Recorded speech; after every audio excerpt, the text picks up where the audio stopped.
You blink and it's December again. Somehow the summer disappeared without you noticing it leave. You remember being 7 years old when a single afternoon felt endless? Now entire seasons vanish like they were never there at all. You might think you're just busier now, but the real answer is far stranger. Your brain is not measuring time the way a clock does. It never has. What you experience as time is actually a construction, built moment by moment inside your mind, and that construction changes shape as you age. The clock on your wall stays perfectly still. Your internal sense of duration does not. In 1897, a French philosopher named Paul Janet proposed an idea that still shapes how psychologists understand this today.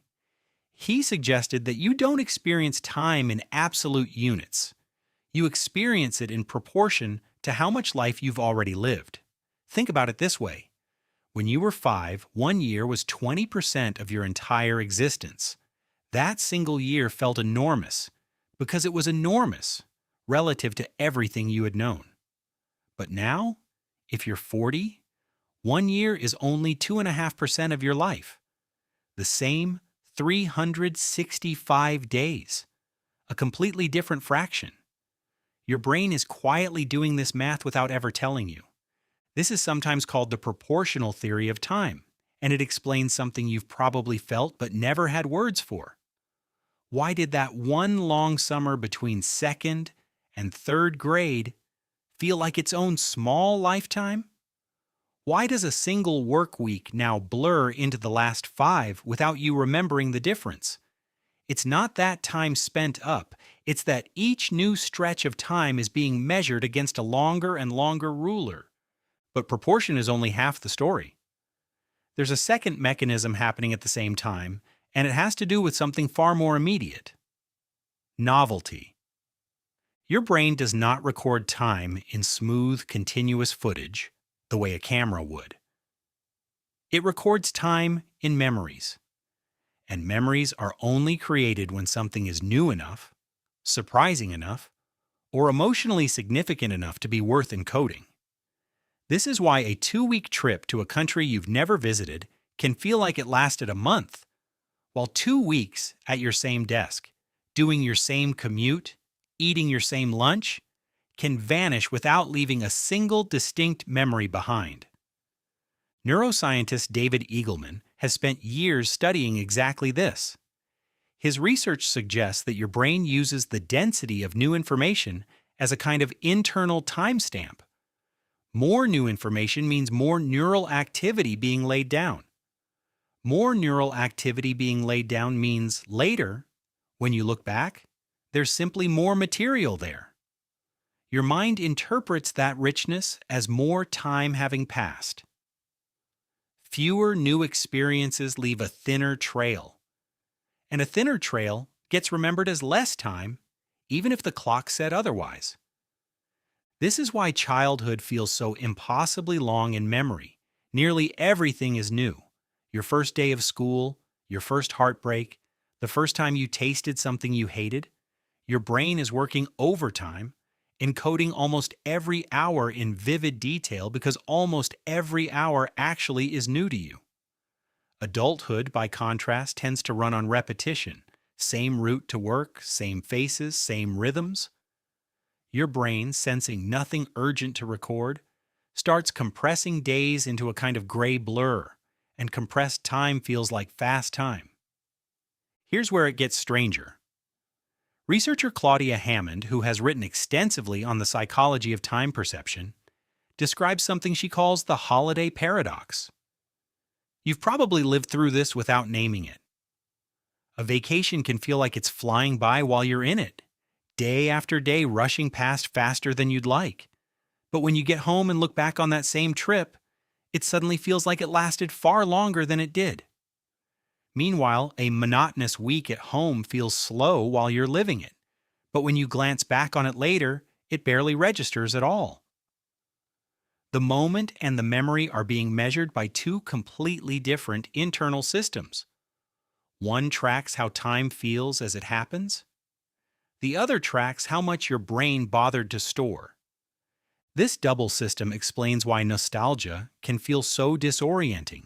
You look back on a single semester of college, and it feels like it contained an entire era of your identity. New friendships, new ideas, new versions of yourself being tried on and discarded.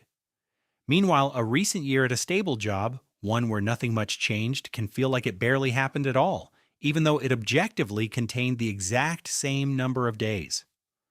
Psychologist David Rubin noticed something related to this while studying how people recall memories across their entire lifespan. When you ask someone in their 60s or 70s to freely recall memories from any point in their life, an unusual pattern shows up almost every time. A disproportionate number of those memories cluster between the ages of roughly 15 and 25. Researchers call this the reminiscence bump. Childhood before that period is sparse. Middle and later adulthood after it is often even sparser. But that one narrow decade lights up like a city at night. Why? Because that stretch of life tends to be packed with genuine firsts. First independence, first serious relationships, first real failures, and first real identities being built from scratch. Your brain wasn't randomly choosing to remember those years more. It was responding to how much unrepeated material those years actually contained. Once you see the reminiscence bump next to the novelty research, a pattern starts to form. It isn't age itself compressing your years. It's the shape of a typical adult life, one that front-loads new experiences into youth and then increasingly automates everything that comes after. Consider how much of a typical week now runs on autopilot, the same alarm, the same scroll through the same 3 apps before you're even out of bed. The same turns on the same commute, driven so many times your hands know the way before your mind has fully woken up. None of this is a character flaw, it's efficient.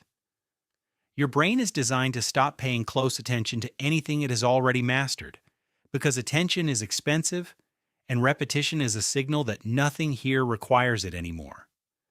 But that efficiency comes at a cost you don't notice until years later, when you try to remember last March and find almost nothing there to retrieve. There's also a biological layer underneath all of this. In the 1990s, researcher Peter Mangan ran a now well-known study asking people of different ages to silently estimate when 3 minutes had passed without looking at a clock. Younger participants were remarkably accurate. Older participants consistently overshot the mark, meaning their internal sense of 3 minutes actually took longer than 3 real minutes to complete. In other words, their internal clock appeared to be running slightly slower than real time. And when your internal rhythm slows down even slightly, the external world, moving at its same constant pace, starts to feel like it's rushing past you in comparison. It's not that the days sped up. It's that your internal pacemaker downshifted and everything outside of you now seems to be racing to catch up. So what you're actually feeling when you say time is going faster is 3 separate psychological effects layered on top of each other. Your proportional sense of time, shrinking each year into a smaller fraction of your total life. Your novelty-based memory system, encoding less detail because your days contain fewer new experiences to record. And your internal biological clock, quietly slowing its own tempo as you age. None of these are your imagination. All 3 are measurable, and all 3 point in the exact same direction. Which raises an uncomfortable question. If your brain is speeding through familiar days simply because they contain nothing new to encode, what does that suggest about how you're actually living right now? Are the years disappearing because time itself changed? Or because your days have quietly become interchangeable with each other? There's something almost hopeful hidden inside this discomfort. Because if novelty is what stretches time out, and repetition is what compresses it, then the shrinking feeling isn't a fixed sentence handed down by your biology. It responds to what you actually do with your hours, A new route walked instead of the familiar one. An unfamiliar conversation instead of the usual small talk. A weekend that doesn't look like the last 50 weekends before it. Each of these forces your brain to encode something distinct again. And distinct moments are the only currency your memory actually accepts.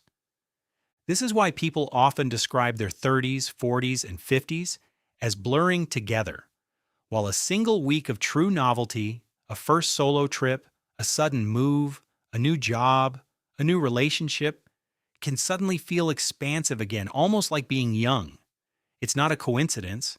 It's your brain doing exactly what it did when you were 7, laying down rich, dense memory, because the moment demanded it. Think about the last time a single day genuinely surprised you.